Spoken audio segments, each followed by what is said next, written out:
सो hello दोस्तों, welcome back to my channel जहां पर आप सीख रहे हैं बिजनेस एनालिस्ट से रिलेटेड स्किल्स। तो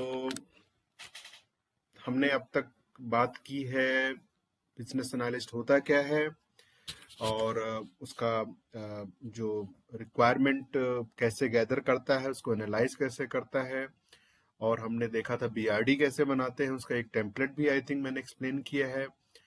और हमने ये भी देखा है कि बिजनेस केसेस क्या होते हैं, उसके कुछ एग्जांपल्स भी दिए थे मैंने। और जो एज इज प्रोसेस हम बनाते हैं, जो डायग्राम बनाते हैं क्रॉस फंक्शनल डायग्राम, वो भी हमने देखा है। हमने वायर फ्रेम कैसे बनाते हैं वो देखा है। हमने यूज केस डायग्राम कैसे बनाते हैं वो देखा है। और अगर नहीं देखा है तो आप मेरे जो वीडियोस हैं मेरे चैनल पर जाकर आप देखिए, उनको लाइन बाय लाइन सीक्वेंस में बना रहा हूँ, वो इजी रहता है पढ़ने के लिए, समझने के लिए। तो माफी चाहूंगा पहले तो कि मैं थोड़ा सा ये वीक में काफी बिजी हो गया था। तो मैं आज एक वीडियो हमारा जो बनाना चाहिए था हमको लास्ट वीक ही, वो मैं आज बना रहा हूँ। That is the on FRS, function requirement specification. ठीक है ना। कुछ लोग एफआरडी बोलते हैं, function requirement document, so don't confuse. Okay. और ये कहीं ना कहीं हमारा टू बी प्रोसेस भी होता है, to be process document, to be document कुछ लोग बोलते हैं। तो ये सब कुछ एक ही है बेसिकली। इसमें हम लोग जो फंक्शनल साइड होता है हमारे सिस्टम का, जो हम प्रोडक्ट डिजाइन कर रहे होते हैं, जो इम्प्लीमेंट कर रहे होते हैं, उसको हम लोग डिस्क्राइब करते हैं कि फंक्शनलिटी वाइज हमको क्या चाहिए सिस्टम से, the expectation, the outcome, functional outcome, जहां पर हमारा यूजर इंटरेक्ट करके कुछ काम करेगा। ठीक है ना, कुछ परफॉर्म करेगा, कुछ एक्शन परफॉर्म करेगा, और इसके बेस में सिस्टम कुछ रिजल्ट शो करेगा या जनरेट करेगा। ठीक है। तो मैं आज का सेशन जो रहेगा हमारा, मैं जो मैंने पीआरडी बनाया था मैंने आपको, उसी का मैंने जस्ट कॉपी किया है एफआरएस। तो इसका नेमिंग कन्वेंशन आप देख लीजिए, ऐसे ही रहेगा। और यहाँ मैं इसका फुटर हेडर चेंज कर देता हूँ, copyright FRS the company name, something you can mention. Okay. और यहाँ भी मैं चेंज कर देता हूँ फंक्शनल। ठीक है ना, फंक्शन रिक्वायरमेंट डॉक्यूमेंट। और यहाँ पे आप स्पेसिफिक, जैसे मैंने एफआरएस बोला है तो यहाँ पे आप स्पेसिफिकेशन ये भी लिख सकते हैं आप, चलेगा। अच्छा, हमारा प्रोजेक्ट तो सेम ही है, ई कॉमर्स रिटेल वेबसाइट, तो वो मैं उसको कैरी फॉरवर्ड करूंगा। ठीक है। अच्छा, यहाँ पे मैं कुछ चीजें और यहाँ पे मैं लगाना चाहता हूँ, जैसे कि अरे इसको मैं यहाँ पे लेफ्ट अलाइन करूंगा तो देखिए ये थोड़ा सा हमको सुंदर भी दिखेगा, राइट। यस। तो ये अलाइनमेंट का थोड़ा सा ध्यान रखिएगा कि जो रीडर हो उसको ये सब अलाइन दिखे। ये नहीं कि आप एक कंटेंट यहाँ लिख रहे हैं, कंटेंट राइट साइड में लिख रहे हैं, कुछ कंटेंट मिडिल में रख रहे हैं, ऐसा नहीं चलेगा, वो प्रोफेशनल नहीं दिखेगा। और प्लस मैंने आई डोंट नो कि मैंने बीआरडी के टाइम में आपको बताया था कि नहीं, हमको बहुत ही कम वेट ब्लैक एंड व्हाइट में ही हमारा रहना चाहिए डॉक्यूमेंट, हमको ज्यादा कलरिंग वगैरह यूज नहीं करनी चाहिए इसमें। ठीक है ना। बहुत जरूरी हो तो एक थर्ड कलर आप ले सकते हो, that is your sum blue और समथिंग। ओके। और येलो से हाईलाइट करना हो तो हाईलाइटर यूज कर सकते हो, बट फॉन्ट आपका ब्लैक ही रहना चाहिए। तो यहाँ पर आप इंसर्ट पे जाकर यहाँ पर पेज नंबर वगैरह भी चेंज कर सकते हैं। यहाँ पे मतलब जैसे हर एक पेज में आपको पेज नंबर दिखेगा, तो बॉटम ऑफ द पेज पे लगाना चाहता हूँ, कहाँ पे अलाइन चलाता हूँ, राइट साइड में, तो आपको ऐसे दिखना चाहेगा। अच्छा, यहाँ पे मेरा हेडर आई थिंक चला गया, तो मैं हेडर में, अच्छा फूटर में ही लगाते हैं, काम करते हैं फूटर में लगाते हैं। तो फूटर में मैं क्या लगाना चाह रहा हूँ, FRS copyright and then some more webs, some customer support, some URL I can paste, right? Something whatever the company is following, that you can follow. Every organization change this according to their requirement. Some they say some put some website and some may put some contact number also. Okay. Okay. तो ये हमारा footer हो गया, हमने पेजनेशन set कर दिया। तो आपको हर एक पेज पे देखिए बढ़ता हुआ इंक्रीमेंटल आपको नंबर दिख जाएगा। और आपको क्या देखना चाहिए, अच्छा ये जो मैंने थोड़ा सा बीआरडी से कॉपी किया था, ये आप सेम रख सकते हो बेसिकली। यहाँ डॉक्यूमेंट आईडी आप चेंज कर लो अकॉर्डिंग टू योर एफआरएस। तो यहाँ पे आप सपोज आप एज ए प्रीफिक्स लगाना चाह रहे हो FRS डॉक 1001, ऑथर मैं अमन कुमार वर्मा हूँ, कंट्रीब्यूटर्स जो होंगे मेरा कुछ और लोग का नाम, अगर सब लोग सपोज दो लोग मिलके काम कर रहे हो तो आप उनका नाम भी यहाँ पे मेंशन कर सकते हो। वर्जन है, ड्राफ्ट है, मैं यहाँ पर अपना डेट डाल देता हूँ 22 जैन 2022। सो ये मेरा न्यू डॉक्यूमेंट बना रहा हूँ मैं आज की डेट में। यहाँ पर प्रोजेक्ट में भी प्रोजेक्ट को जो प्रोजेक्ट मैनेजर रहेगा वो तो सेम ही रहेगा, राइट। तो ये चीज यहाँ पे डेट लिख सकते हो कि किसने आपका रिव्यू किया था, ठीक है ना। तो वहाँ पे डेट आप डाल सकते हो उनका, ठीक है। ये आप जब भी, आपको बीआरडी में भी बताया था, जब भी आप कोई चेंजेस करते हो तो यहाँ पर आप मेंशन करते हो रिवीजन हिस्ट्री में, और जब भी आप रिव्यू करते हो तो उनका नाम और मेंशन करके वहाँ डेट मेंशन करते हो। तो कोई भी जब रिफर करेगा देखेगा तो उसको पूरा हिस्ट्री दिखेगा इस डॉक्यूमेंट में, कब किसने काम किया, कब रिव्यू हुआ, कब किसने अप्रूव किया, सब मिलेगा, ठीक है। तो अब मैं बढ़ता हूँ मेन कंटेंट की तरफ, ठीक है। तो मेन कंटेंट की तरफ शिफ्ट कंट्रोल इंटर मारेगा तो नेक्स्ट पेज पे पहुंच जाएंगे आप। यहाँ पर मेरा पहला आएगा पर्पस। सेम बीआरडी की तरह यहाँ भी पर्पस हमको लिखना ही पड़ता है। इसका मैंने फॉन्ट इसको हेडिंग 1 बना दिया, और इसको मैंने सेट कर दिया 17 पे, और इसको बोल्ड करना है तो बोल्ड कर सकते हैं, बट इसको रख सकते हैं ऐसे, ठीक है। तो पर्पस क्या होगा, पर्पस आप में लिखते हैं कि पर्पस ऑफ द डॉक्यूमेंट क्या है। तो पर्पस ऑफ द डॉक्यूमेंट क्या है हमारा, यहाँ पे हम फंक्शनल रिक्वायरमेंट डॉक्यूमेंट बना रहे हैं किस इस प्रोजेक्ट से रिलेटेड, और इस डॉक्यूमेंट में आपको फंक्शनल एस्पेक्ट्स प्रेजेंट किए जाएंगे उस सिस्टम के, और कौन यूजर्स कौन होंगे, ठीक है। क्योंकि हमको यहाँ पे जो जो जो यूजर्स गोइंग टू यूज उनके बारे में हमको दिखाना पड़ता है यहाँ पे। तो यूजर्स कौन होंगे, और यहाँ पर आप जो ने जो यूज केस डायग्राम बनाया था, वायर फ्रेम डायग्राम बनाया था, वो हम यहाँ पे एम्बेड करेंगे। तो इससे क्या होगा कि जब ये रिव्यू करने वाला भी देख पाएगा कि अच्छा ये रहा हमारे पास रिक्वायरमेंट, ये इसका सपोर्टिंग वायर फ्रेम और यूज केस डायग्राम, और जो डेवलपर के पास जब जाएगा कभी फ्यूचर में तो कैसे भी वो उसको ज्यादा अंडरस्टैंड कर पाएगा। तो पहला हो गया पर्पस। सेकंड हमारा क्या रहेगा, स्कोप। तो स्कोप हमारा यहाँ पे, इसको भी हम हेडिंग 1 बना देंगे। तो स्कोप में दो होते हैं, मैंने बताया था पहले भी, इन स्कोप और आउट ऑफ स्कोप, ठीक है। इन दोनों को हम लोग हेडिंग 2 बना देंगे, ठीक है। और इसके नीचे रख देंगे, बोलेंगे हम लोग 2.1 पॉइंट, और इसको हम लोग यहाँ से फॉर्मेट कॉपी करके इसको लगा देंगे, ठीक है। तो अब ये बाय डिफॉल्ट ब्लू ले लिया है इसने, ये विंडो इसका ही होता है, बट आप इसको ब्लैक बेसिकली करके चलिएगा और इसको यहाँ पे अप्लाई कर दीजिएगा अपडेट के हिसाब से, ठीक है। तो ये हमारा बन गया in scope and out of scope. अब इस इन स्कोप में लिखते क्या है, अब आपकी रिक्वायरमेंट बहुत बड़ी हो सकती है, बट इस एफआरएस डॉक्यूमेंट में आप क्या कर रहे हो वो आपको बताना पड़ेगा। जैसे मैंने बताया कि एक कैटलॉग क्रिएट करना पड़ सकता है आपको कोई भी ई कॉमर्स वेबसाइट के लिए, फिर उसमें यूजर को साइन अप, यूजर को लॉग इन करने के लिए पहले उसको क्रिएट करना भी जरूरी है, तो साइन अप प्रोसेस कुछ रहेगा वो दिखाना है। फिर लॉग इन कैसे करेगा, कार्ट में कैसे करेगा, पेमेंट कैसे करेगा, तो स्कोप क्या है, यहाँ का स्कोप क्या है वो हम दिखाएंगे इसमें। तो ये स्कोप लिमिटेड हो सकता है आपके एफआरएस डॉक्यूमेंट में, हम सारे रिक्वायरमेंट की बात नहीं कर सकते एक एफआरएस डॉक्यूमेंट में, ठीक है। आप उसको ब्रेक कर सकते हैं मॉड्यूल वाइज मॉड्यूल, या आप एक फंक्शनैलिटी वाइज फंक्शनैलिटी को भी आप सेपरेट कर सकते हैं। वो इजी रहता है आपके क्विक टाइम, आप जैसे कि जल्दी से बना के उसको सबमिट करके रिव्यू करा के काम शुरू करवा सकते हो, वो एक बेनिफिट रहता है। प्लस कोई अगर चेंजेस होते हैं तो आपको मालूम होता है अच्छा वो उस डॉक्यूमेंट में है, नहीं तो पूरा डॉक्यूमेंट आपको रिवाइज करना पड़ता है अगर आप एक कंसोलिडेट डॉक्यूमेंट बना रहे हो, ठीक है। तो कैसे भी हमेशा प्रेफरेबल होता है कि अगर आप मॉड्यूल स्पेसिफिक बनाओगे दैट्स गुड, और फंक्शनैलिटी वाइज बनाओगे और अच्छा है, ठीक है ना।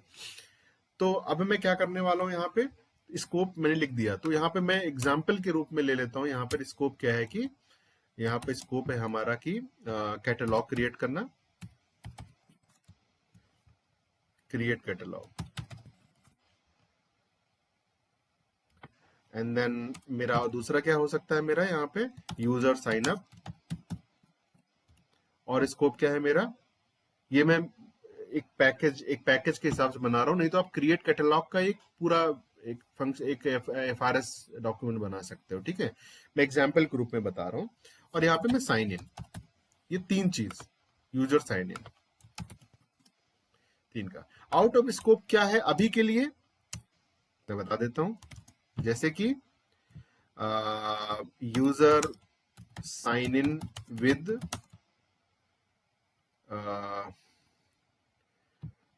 AWS AD, एग्जाम्पल बता रहा हूं कि हमारे पास जो हम सिस्टम डिजाइन कर रहे हैं उसमें इसमें users azure web services user authentication के थ्रू साइन इन नहीं कर पाएगा।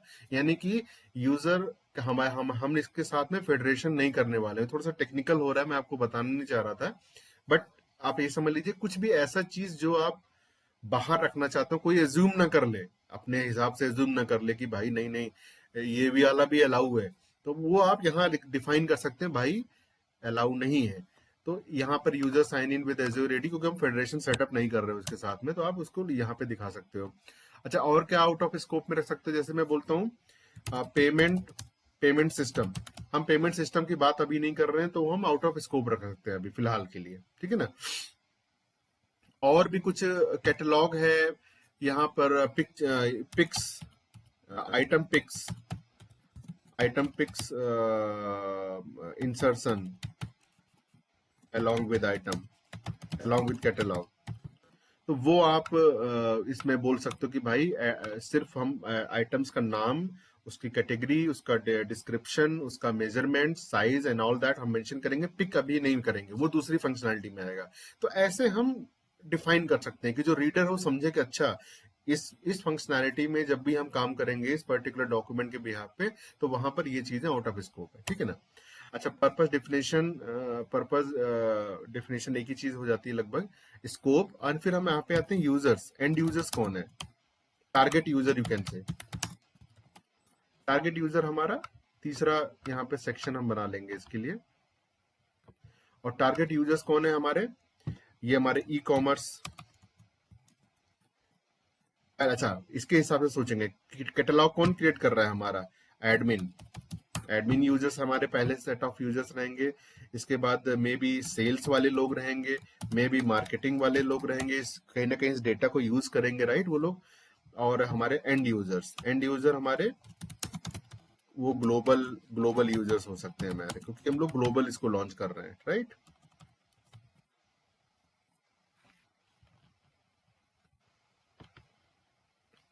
ये हमारा हो गया। तो टारगेट यूजर हमारे हो गए। अब इसके बाद में क्या बनाएंगे हम लोग? अब हम लोग लिखेंगे रिक्वायरमेंट्स। और आपके एक और सेक्शन आप क्रिएट कर सकते हो, बैकग्राउंड क्या है। ठीक है ना। बैकग्राउंड जनरली हम लोग क्या करते हैं, अगर कोई कंपनी ने, ऑर्गेनाइजेशन ने खुद खुद का एक कुछ एक कहते हैं ना प्रपोजल डॉक्यूमेंट कुछ बनाया हो, जिसके बेस पे आप ये रिक्वायरमेंट लिख रहे हो, और कहीं ना कहीं आप अपना BRD का भी रेफरेंस दे सकते हो, तो यहाँ पे बैकग्राउंड में आपका कुछ एज इज डॉक्यूमेंट का रेफरेंस दे सकते हो, या BRD डॉक्यूमेंट का, या कुछ प्रपोजल डॉक्यूमेंट है, प्रपोजल डॉक्यूमेंट।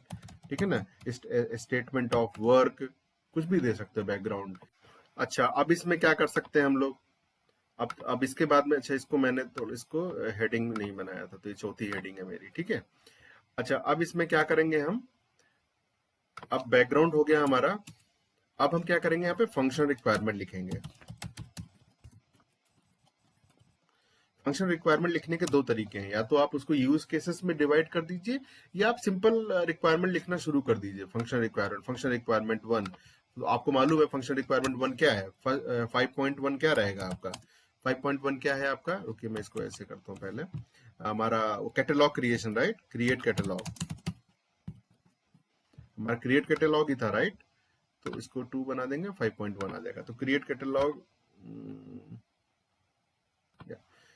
ठीक है। तो क्रिएट कैटलॉग में हम लोग यहाँ पे डिफाइन करेंगे कि, अब यहाँ पर देखिए, आप यूज केस डायग्राम यहाँ पे इंसर्ट कर सकते हैं क्रिएट कैटलॉग का, कि क्या डेटा, क्या डिटेल्स आप कैप्चर करना चाहते हो। ठीक है ना। जैसे मैं to create sorry to create a catalogue module और functionality, where admin role users can create different catalog for the e-commerce website, right. ये हमारा हो जाएगा और इसको हम लोग इसको थोड़ा सा ऐसे मूव कर लेंगे तो ये और सुंदर दिखता है, देखिए। तो अब यहाँ पर क्या है, we need following fields to be part of catalogue creation. तो ऐसा आप कुछ लिख के दिखा सकते हैं। अच्छा, कौन कौन से चाहिए? इसमें आएगा आइटम नेम, डिस्क्रिप्शन, ठीक है। यहाँ पे आ जाएगा type, category, okay, and then maybe price group, sorry price group में भी यहाँ पे आ जाएगा जेंडर, किन एज ग्रुप, ठीक है। ये कुछ आप सिलेक्शंस यहाँ पे दे सकते हो। तो यहाँ पे हर एक चीज का आप दे सकते हो कि जब कैटलॉग क्रिएट करने जाएगा एडमिन, और सोचिए अगर कोई स्क्रीन हमको प्रेजेंट करनी जहाँ पर वो इन इंफॉर्मेशन को फिल करेगा, तो ये डिटेल भी हमको देनी पड़ती है कि ये फील्ड्स किस तरह की होंगी। तो मैं बोलता हूँ मैं टेक्स्ट, इससे टेक्स्ट फील्ड मैंडेटरी रहेगी, ठीक है ना। और क्या रहेगा, मैंडेटरी, एंड देन यहाँ पे क्या बोलूंगा, अल्फा न्यूमेरिक, इसको अलाउ करो, ठीक है ना। और इसको बोलूंगा मिन कैरेक्टर्स कितने लेने हैं 3, और मैक्स कैरेक्टर्स कितने लेने हैं, मैं बोलता हूँ 20, ठीक है ना। तो ऐसे कुछ और इस कुछ special allow all special characters, ये हमको थोड़ी सी इंफॉर्मेशन देनी पड़ती हैं जब हम फील्ड लेवल डिटेल्स की बात करते हैं। और यहाँ पर आप इसको इन सबको थोड़ा सा बोल्ड करते जाएं तो थोड़ा पढ़ने में आसानी रहेगी। आप एक यहाँ पे ये भी इंसर्ट भी करा सकते हो, ये टेबल इंसर्ट करा के आप यही चीज उसमें भी लिख सकते हो। आप आपको जैसे इच्छा लगे वैसे लिख लो, ठीक है। अब इसके बाद डिस्क्रिप्शन, ये क्यों, ये कैटलॉग किस चीज के लिए बन रहा है, यहाँ पर क्या रहेगा कैटलॉग का नाम। यहाँ पे कैटलॉग का नाम आप दोगे ना जब भी वो फिल करेगा, तो वो डिस्क्रिप्शन फील्ड किस तरह की रहेगी, आप कॉपी पेस्ट कर लो। मेरे ख्याल से टेक्स्ट फील्ड ही रहनी चाहिए, डिस्क्रिप्शन भी। अल्फान्यूमेरिक अलाउ 3 मिनिमम, यहाँ पे आप अलाउ कर सकते हो भाई 100 कैरेक्टर्स तक, ठीक है ना। ऐसा टाइप क्या रहेगी, ये सिंगल सिलेक्शन ड्रॉप डाउन रहना चाहिए, ठीक है, ड्रॉप डाउन फील्ड, ये भी मैंडेटरी रहेगी, ठीक है ना, मैंडेटरी। और इसकी वैल्यूज कहाँ से आएंगी, TORY, राइट, मैंडेटरी। और यहाँ पर क्या आएगी आपकी, सॉरी, और यहाँ पे क्या आएगा, values for this drop down कहाँ से आएगा। जैसे आप कोई कंट्री सेलेक्ट करते हो ना, कंट्री का ड्रॉप डाउन, कोई फॉर्म फिल कर रहे हो, तो उसमें जो वैल्यूज दिखती हैं ड्रॉप डाउन में सिलेक्शन के लिए, इंडिया, अमेरिका, यूके, ब्राजील, ये जो कंट्रीज दिखती हैं आपको, ये वो कहीं ना कहीं डेटाबेस सिस्टम से उठ के आ रही होती है, वो कहीं ना कहीं से स्टैटिक वैल्यूज उठ के आ रही होती हैं वो। तो वो आपको बताना पड़ेगा वो कहाँ से उठ के आनी चाहिए। तो आप ये बता दो यहाँ पे वैल्यूज, पॉसिबल वैल्यूज जो होती हैं, ठीक है ना। तो वैल्यूज आपको कुछ ना कुछ बतानी पड़ेंगी अगर आप चाह रहे हो स्टैटिक वैल्यूज कुछ उठ के आए, या तो अब डायनेमिक वैल्यूज उठ के आ रही हैं। सोचिए जैसे कि मैं कोई एक क्या बोलूं, डायनेमिक वैल्यूज जो आप डेली डेली कुछ ना कुछ नई वैल्यूज में ऐड करते जाते हो, that something is dynamic value. Static value होती है कि आपको मालूम है कि यही होती हैं, तो आप यहाँ पे डिफाइन कर दोगे। तो मैं जैसे फॉर एग्जांपल के लिए मैं डिफाइन कर रहा हूँ, मैं कैटलॉग बना रहा हूँ ना, तो मैं यहाँ पे डिफाइन कर देता हूँ क्लॉथ्स। क्लॉथ्स मेरा टाइप है, ये जो मेरा कैटलॉग बना रहा हूँ क्लॉथ्स के लिए बना रहा हूँ। तो ये मे बी क्लॉथ्स रहेगा मे बी, या फैब्रिक, कुछ फैब्रिक के लिए, या कर्टेन्स, ठीक है ना। अब यहाँ पे कैटेगरी भी मेरी क्या रहेगी, कुछ जो भी है, ये भी मेरे ख्याल से ड्रॉप डाउन, इसको मैं अगर फील्ड बनाना चाहता हूँ, मैं चाहता हूँ कि ये as a drop down field present हो, तो ये सिंगल सिलेक्शन ड्रॉप डाउन रहेगा। और यहाँ पे मैंडेटरी रहेगा। वैल्यूज यहाँ पे क्या आ सकती हैं, जैसे क्लॉथ में, जैसे मैं चाहता हूँ यहाँ पे शर्ट्स, ठीक है ना, शर्ट्स। और यहाँ पे आ जाएगा फॉर्मल शर्ट्स, और कैजुअल शर्ट्स, ठीक है। अच्छा, प्राइस ग्रुप इसमें मैं बोलता हूँ, ये हम रखेंगे हमेशा 500 से 1000 रुपीज के INR में हम इसको रखेंगे, ये ग्रुपिंग इस कैटलॉग का। और जेंडर हमारा ये किस किस जेंडर के यूजर ग्रुप को टारगेट करेगा, तो मैं बोलता हूँ ये जेंट्स के लिए है, ठीक है ना। ये भी मैं सिंगल सिलेक्शन ड्रॉप डाउन बनाता हूँ। वैल्यूज जैसे मैं यहाँ पे बोल सकता हूँ, यहाँ पे आ जाएगा, मैं बोलता हूँ मेल और फीमेल दोनों के लिए आ जाएगा, ठीक है। अच्छा, एज ग्रुप में बोलता हूँ मैं, किस एज ग्रुप के लिए कैटलॉग बन रहा है, मैं बोलता हूँ किड्स के लिए बन रहा है, किड्स के लिए। और किड्स का एज ग्रुप मैं बोलता हूँ 5 to 10 years के लिए मैं ये बना रहा हूँ कैटलॉग। ऐसा आप बहुत सारे कैटलॉग बनाओगे। तो भाई इससे ये निकलता है मतलब कि आप जब रिक्वायरमेंट दिखा रहे हो, इसमें मेंशन कर रहे हो, तो आपको ये सब भी डिटेल्स आपको देनी पड़ती हैं कि जब वो डेवलपर इस पर काम करना शुरू करे तो उसको ये इंफॉर्मेशन रहे कि उसको क्या डेवलप करना है, ठीक है ना। आप खाली हवा में बोल दोगे कि एक कैटलॉग क्रिएटिंग, एक कैटलॉग क्रिएट करने के लिए एक सिस्टम बना के दो, एक एक एक एक, एक स्क्रीन बना के दो, तो वो कुछ नहीं समझ पाएगा। तो आपको ये इंफॉर्मेशन देनी पड़ेगी। अच्छा, अब यहाँ पर मैं वायर फ्रेम, तो आपने जो वायर फ्रेम बनाया होगा वो यहाँ पे आप अटैच कर सकते हो। इसको मैं हेडिंग 2 दूंगा और ये 5.2 बन जाएगा। ये 5.1 के अंदर चल रहा है। इसको और आप वो कर सकते हो सेक्शन वाइज, ठीक है ना। तो इसको मैं क्रिएट कैटलॉग के अंदर ले लेता हूँ, इसको मैं हेडिंग 3 बना देता हूँ। एक मिनट, ये तो मेरा हेडिंग 2 ही है, किधर चला गया। अच्छा, इसमें ये मेरा, मैं इसके अंदर रखना चाहता हूँ, हेडिंग 3 बन जाएगा मेरा 5.1.1 पॉइंट, ठीक है ना। Wire frame, use case diagram, ये भी मैं इसके सपोर्टिंग का आप इनको बना के दे सकते हो। यूज केस डायग्राम में क्या रहेगा, यहाँ पे बताइए प्राइमरी एक्टर क्या रहेगा, आप सोच के बताइए जल्दी से। प्राइमरी एक्टर क्या रहेगा कैटलॉग क्रिएशन के लिए? एडमिन, करेक्ट, ठीक है ना। और यहाँ पर और कोई सेकेंडरी एक्टर मेरे ख्याल से नहीं है, क्योंकि ये विद इन सिस्टम हम लोग कर रहे हैं इसको। और यहाँ पे यूज केस क्या आएगा, हमारा मेन यूज केस क्या आएगा, यूज केस क्या आएगा, क्रिएट कैटलॉग। ये मैं लिख के बता रहा हूँ आपको, डायग्राम मैंने बनाना बताया था कैसे बनाते हैं, वो ऐसा बनेगा। तो ये बीच वाला मोटा सा ऐसा सर्किल बनता है ना, ऐसा वाला, कदर गया मेरा शेप्स, ये वाला शेप याद है आपको, ये वाला, ये वाला, ये मेरा यूज केस है वो, ठीक है। तो ऐसे आप यूज केस डायग्राम बना सकते हैं, आप इमेज इंसर्ट कर सकते हो जो आपने वायर फ्रेम बनाया होगा जो सपोर्टिंग है। और यहाँ पर और इंटीग्रेशन कोई रिक्वायरमेंट है तो वो भी दिखा सकते हो। कोई थर्ड पार्टी सिस्टम को इंटीग्रेट करके बनाना हो, ये इस पर्टिकुलर फंक्शनलिटी में यूज हो रहा हो, तो आप वो दिखा सकते हो। बट यहाँ पे ऐसा है नहीं मेरे केस में, ठीक है ना। तो यहाँ पे आपने क्या बोला, फंक्शनल रिक्वायरमेंट, यहाँ पे फंक्शनल, यहाँ पे एक और ऐसा। तो ये जो मैंने लिखा था कैटलॉग के अंदर में, इसको आप बेसिकली एज ए, इसको इसके अंदर ही रख सकते हो आप। 5.1.1 ये हो जाएगा मेरा। तो क्रिएट कैटलॉग, अब ये लेफ्ट लेफ्ट में देखिए कितना अच्छा दिख रहा है आपको। फंक्शन रिक्वायरमेंट क्या है हमारी, क्रिएट कैटलॉग। क्रिएट कैटलॉग में आप क्या क्या रिक्वायरमेंट दिखा रहे हो, फंक्शन रिक्वायरमेंट क्या है, ये आपने डिस्क्राइब कर दिया आपको क्या चाहिए। आपने बता दिया कि उसका वायर फ्रेम क्या है। आपने यूज केस डायग्राम के थ्रू ये भी बता दिया कि उसके उसको यूज कौन करने वाला है, और उसका यूज केसेस क्या क्या बनेंगे उसमें। और उसको कुछ थर्ड पार्टी इंटीग्रेशन है वो भी यहीं पे दिख जाएंगे, आपको याद होगा सेकेंडरी एक्टर। तो ऐसे हम एक हर एक फंक्शनैलिटी को डिस्क्राइब कर सकते हैं यहाँ पे। तो क्रिएट कैटलॉग मेरा एक था, मैं इसको कॉपी कर लेता हूँ और यहाँ पे आके मैं क्रिएट कैटलॉग के बाद में हमारा दूसरा क्या था, यूजर क्रिएशन, राइट।